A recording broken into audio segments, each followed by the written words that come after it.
What's going on, you guys? Nick here with Nick Strength and Power. I've got a couple of interesting stories for you guys today. The first story that I've got for you guys, the latest physique updates from Rubiel Mascara. Now, we're a little bit under 3 weeks out from the Italy Pro, which is the show that Rubiel is apparently doing, now back with his former coach, Fran Espen, who is not the coach that he worked with for the Dubai Pro. And these updates are a little bit different, something that we don't typically see from Rubiel, or at least up until this point haven't typically seen. He doesn't typically show his lower body from the back. And he certainly wasn't doing that or showing that in the build-up to the Dubai Pro. Now, I feel like he will look better at this Italy show. You know, by all accounts, he works better with Fran Espen as his coach. But for 3 weeks out, even though I think he's showing, you know, he's got a good amount of detail in his lower back. He's kind of got a Christmas tree there. If you look at the glutes and hamstrings, which I think is probably the weakest part of his physique when he's not in shape, you still, I mean, you can see some striations from the back. But for under 3 weeks out, I think this is just not enough, especially if you look at how Hunter Labrada is looking. Hunter's conditioning is on like a whole nother level than what we're seeing from Rubiel here. But the other thing, too, is there's 2 opportunities left to qualify for this year's Mr. Olympia. There's this Italy show, then a week later, you've got a show called the UK Pro, which is also a qualifier for this year's Olympia. And honestly, I have no idea who's doing the UK Pro. I would imagine Hunter Labrada is going to win the Italy show, probably relatively easily. And I would assume then that after winning the Italy show, Hunter would have no reason to go on and compete in the UK show, which would give Neckzilla an opportunity to go compete there and still potentially qualify for the Olympia, which then he would have another roughly a month after that UK show, another month of dieting and prepping for the Olympia, where he could potentially bring a much improved package. So I think there is still a path for Rubiel to get to the Olympia if that's what he wants to do this year. But then also after those 2 shows, there's like a string of other shows that are qualifiers before the end of the year that are qualifiers for the 2025 Mr. Olympia. And sometimes you find that these shows present an opportunity because by this point in the year, a lot of top guys are only focused on the Olympia. That's the only show they're doing. And some of these like random shows that are scattered right around the Olympia, you could have someone like Rubiel come in and win with not much competition. Or like it seems like in recent years, you don't really see what we used to see like in the 2010s era or even in the 90s, where you had like this post-Olympia like tour of shows right after the Olympia where all the top guys would go and compete in those shows.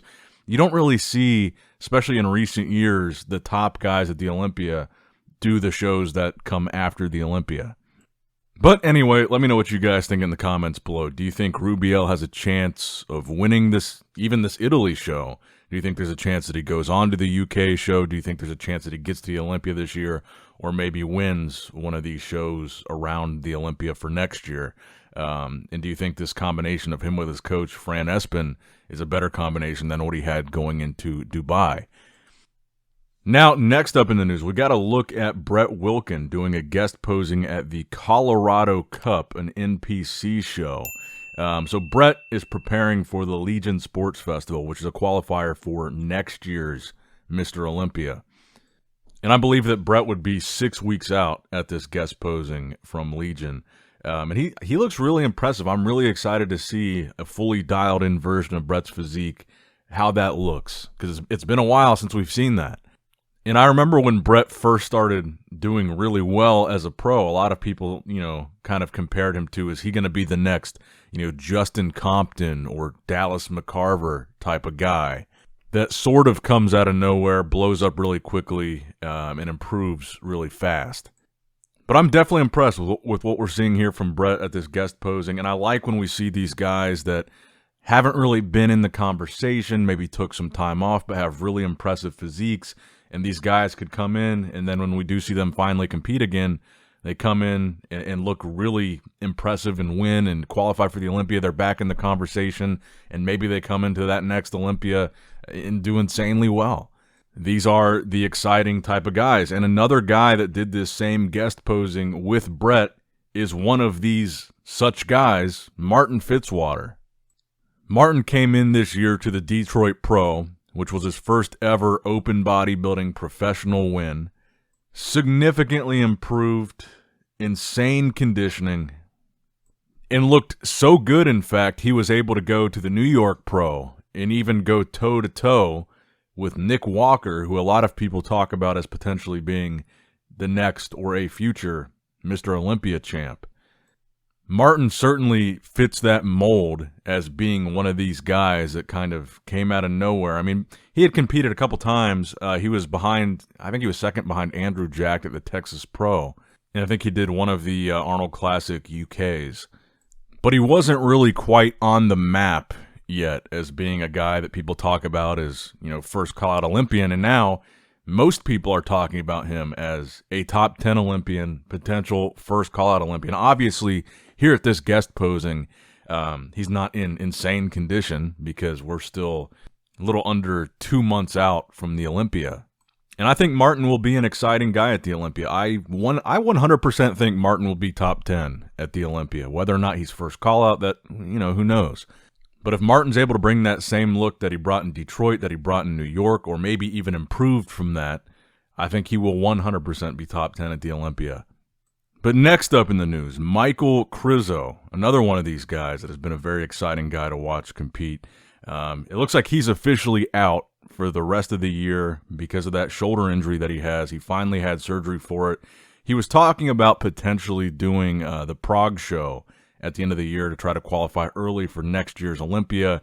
But it looks like officially, according to his Instagram stories, we're not going to be seeing Michael Krizo for the rest of 2024, and it won't be until 2025 that we do see him compete again and hopefully qualify again for the Olympia. So maybe we will have to wait until next year's Olympia to see, because I still consider Krizo kind of a new rising star freak type of guy. And so maybe we'll have to wait until next year because I also want to see Good Vito. I want to see Neckzilla. Maybe Neckzilla doesn't get to the Olympia this year. I want to see all those guys on the Olympia stage. Vito, Krizo, Neckzilla, because during their come up, we talked about kind of all of them around the same time as being potential future stars in the IFBB. Now, Krizo's kind of been here for a couple years, and he's done pretty well. But I think a really exciting Olympia lineup will include all three of these kind of overseas freaks that have kind of came out of the woodwork. Vito, Neckzilla, Krizo, all at their best at the Olympia, I think would be really exciting to see. And that's another guy, man. I don't know what's going on with Good Vito or when we're going to see him back on stage, but he really impressed me. I know Martin won, and Martin was really impressive, but Vito really impressed me too at that Detroit show. But Krizo out for the rest of the year. Now, next up in the news, Nick Walker talks on Instagram about people counting him out for this year's Mr. Olympia in their prediction videos. I'm probably one of the ones he's talking about. So Nick says in this clip, one thing I find funny is I seem to be counted out in everyone's predictions. I'm not in the top 5 or I'm 5th, and I get it. I didn't do the Olympia last year, so y'all don't know how it was going to stack up. And according to the world, my New York Pro package was underwhelming, so I get it, but I don't know how many times I got to continue to prove myself. I already solidified that. I don't mind being the underdog. I don't mind being counted out. Again, that's where I thrive the most. Come stage, come 8 weeks, I guess everybody will see once again. And like I always say, I like Nick. I like his cockiness. I like the freak factor. He brings a level of excitement to bodybuilding. I like that, every year he says he's going to win the Olympia. And it would be very exciting if he proved everybody wrong and somehow won the Olympia, but I just really don't see that happening. And one of the reasons why I say that is while, yes, Nick has been in the conversation. He's been top 3 at the Olympia. He's been Arnold Classic champion. Consistently, he's never beaten Hadi Chupin or Derek Lunsford. And who are the other guys we're talking about for first call-out? Andrew Jack, Samson Dauda. He's beaten those guys before. Maybe he could beat them again. But last time Nick and Samson went head-to-head, Samson beat Nick at the Arnold Classic. Then Nick had his hamstring injury, which obviously no fault of his own, very unfortunate. major setback. And then you had the New York Pro, where Nick looked good, but he certainly wasn't at his best. I would agree with what Nick said in this post. Underwhelming. But I think one of the most important pieces of that New York Pro narrative is the fact that so many people have seen the New York Pro, how Nick looked there, and now people are saying, well, he's not really in the conversation to win the Olympia. I think the biggest piece of that is Martin Fitzwater coming in after just winning his first pro show. Never been to the Olympia. He's never been a top guy in open bodybuilding. Like brand new, newly minted pro show winner comes in, and he really did push and challenge Nick Walker 100%.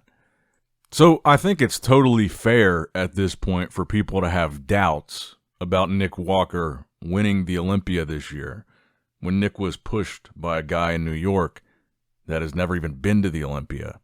So the real question that I want to see Nick Walker answer with his physique at this year's Mr. Olympia is his best behind him?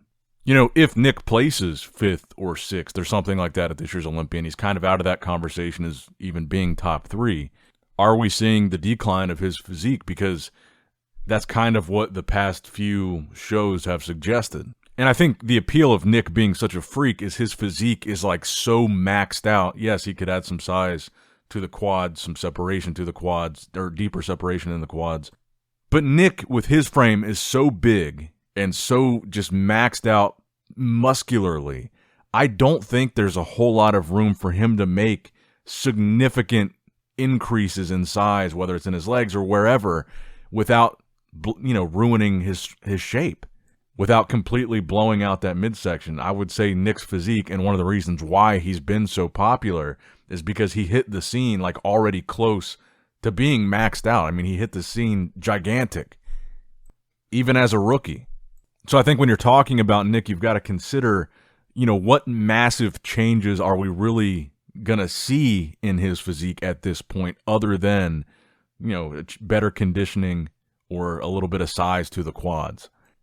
Samson and Andrew Jacked, for instance, massive frames, huge, crazy structure. And I think you can look at both of their last showings and clearly point at different parts of their physique, more size. Like you can see areas where they could make big jumps in improvement. With Nick, where do you really see that? And I think this is going on too long. I didn't want this to be like a referendum on why Nick can't win the Olympia, because I genuinely do like the guy. I like his physique. I think he's a great bodybuilder and very exciting. But I think it's totally fair, is my point, for people to kind of not have him winning the Olympia in their predictions, or even not be top 3. Now, the final piece of this video is an update on the Olympia Brazil situation. Now, coming from Tamer, the promoter of the show, they're kind of walking back this Olympia Brazil name in the way that they promoted it in that video. And they're now saying this is the Olympia Amateur, which obviously the Olympia Amateur has been around forever, plus a pro show. And the pro show seems to be, I guess, unnamed at this point. And then as far as the invitational part, they just wanted to do something special for the athletes at the Olympia and give them a trip to Brazil, give them a good time. And that's, I'm still a little bit confused about this, because really there's no invitationals except for the Arnold. So they had kind of like the special circumstances outlined for this show right after the Olympia. They were calling it the Olympia Brazil in their promo video. Now they're walking it back. I genuinely don't know if it was just a miscommunication in their video, or if now they realize, maybe not a good idea to call it the Olympia Brazil. But they do seem to be walking that part back. It's now, like I said, being described as just the Olympia Amateur, which is the amateur division, plus a pro show. Which is good news, I guess, because, as I think I made clear in that last video, I think that there should be no other pro show at all with the Olympia name as the name of the show. I think that's a terrible idea. It's always been a terrible idea, and historically, it's never lasted or worked. Like the Olympia Europe, and even the Masters Olympia, even though they brought it back, it didn't really work. It went away for a long time. I think history has really showed there's only one Olympia. There only needs to be one, and there only ever will be one Mr. Olympia. But that's going to wrap it up for the video, guys. I hope you did, in fact, enjoy it. Make sure you like the video, subscribe to the channel, click that bell notification icon, all that good stuff. And as always, I love you guys. Appreciate you guys. Nick Strength and Power, signing out. All right, guys, don't forget to click that like button and subscribe to this channel if you enjoy the content. Also, check out my Instagram at NICKS&P, my Facebook page, which is simply Nick Strength and Power, my secondary YouTube channel, Nick Strength and Vlogs, for vlogs and bonus content that you will not see on this channel, and consider subscribing to my third YouTube channel, Nick Strength and Pokemon, which is all things Pokemon and trading card games, completely unrelated to this channel. So if you're into that, give that one a look, and all links to merchandise and social media will be in the description box below. If you guys want a Nick Strength and Power t-shirt, that will be in the Shopify link below. Have a great day.